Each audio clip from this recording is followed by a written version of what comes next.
Okay, meron tayo rito guys na Toyota Corolla big body.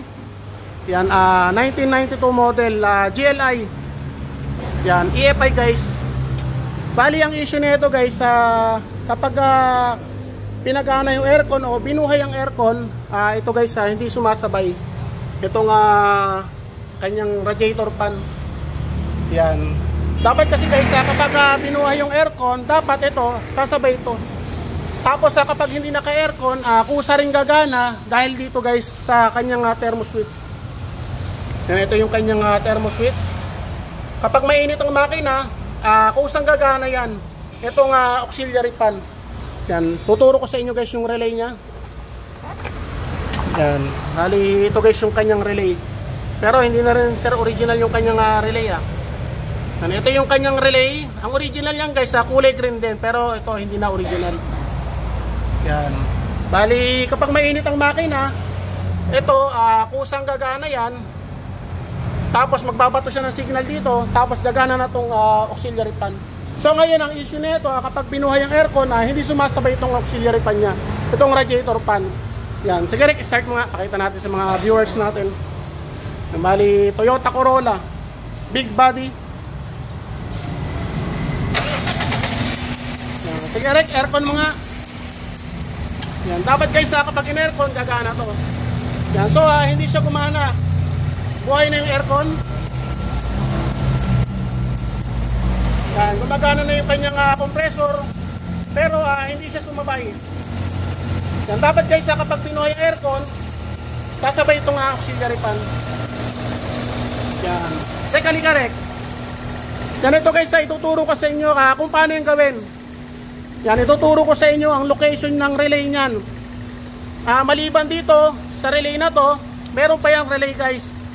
Dito, para sumabay yung kanyang auxiliary fan. Yan, hawakan mo rin. Bali ito guys yung washer tank. Yan, ito yung kanyang relay. Para sumabay yung auxiliary fan na yan. Yan. Bali, 4 pin yan guys.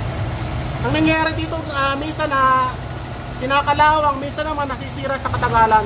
Then kuha ka ng relay doon. Buhapatan. Yan, dito guys, minsan tumutumi yan. Minsan naman kinakalawang, minsan naman napuputol. So ito naman okay siya. Yan, dapat kasi guys, kapag pinuhay yung aircon, sasabay ito. Pakita mo. Ganito guys yung kanyang relay na ipapalit natin. Kailangan guys parehas lang, same. Yan, katulad nito, makalawang na yung loob. Yan, sige rin. Itutok mo. Yun, tanda na. Okay ba sir? Ayos na. Yan, nag-automatic. Yan, tinan mo rin. Yung compressor niya nag-automatic, kailangan mamamatay rin yung fan. Napakita mo yung fan. Kapag kumana yung aircon, gana rin siya. Balik ka na lang guys. Kapag hindi sumasabay ito, kaya nasabi ko, kapag hindi sumasabay, ito lang palitan nyo. Ang location ng relay niya nandito. Ito yung washer tank. Yan, nandito siya nakalagay. Yan. Bali, ito guys yung may-ari. Sir, okay na. Baka may babatiin ka sir. Shoutout ka. Ayos, ayos. Magaling, magaling. Bati ka sir, baka may babatiin ka. Okay na yung sasakyan ko, ginawa ni Bert. Magaling siya. Sir, thank you po. Sir, ikaw sir, baka may babatiin ka sir. Sir, babati mo niyo sir. Binabati niyo yung mga anak ko sa bahay. Sir, bali ito, nagpapalit kami ng reverse switch. Yan.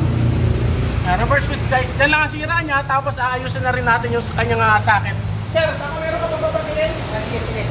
Binabati ko yung mahal kong asawa, sa aking mga anak. Sana okay na itong kotse para ayos na. Sir, thank you po. Okay na yung problema sa sasakyan, tapos yung sasakyan. Sir, thank you rin po. Iba talaga magkaro si Yaman, gumawa si Bert, para lang naglalaro. Ganun lang guys, kung meron tayong mga problema sa gano'n na auxiliary pa na hindi sumasabay sa aircon, yun lang guys, ang titingnan nyo, basta ganitong model, 1992 model, EFI, GLI, ito lang guys. palitan nyo lang tong relay na to. Yan, magiging normal na siya. Yan, kapag gumagana yan guys, ibig sabihin napakalamig ng aircon nyo. Yan, okay guys, thank you sir. Okay, thank you.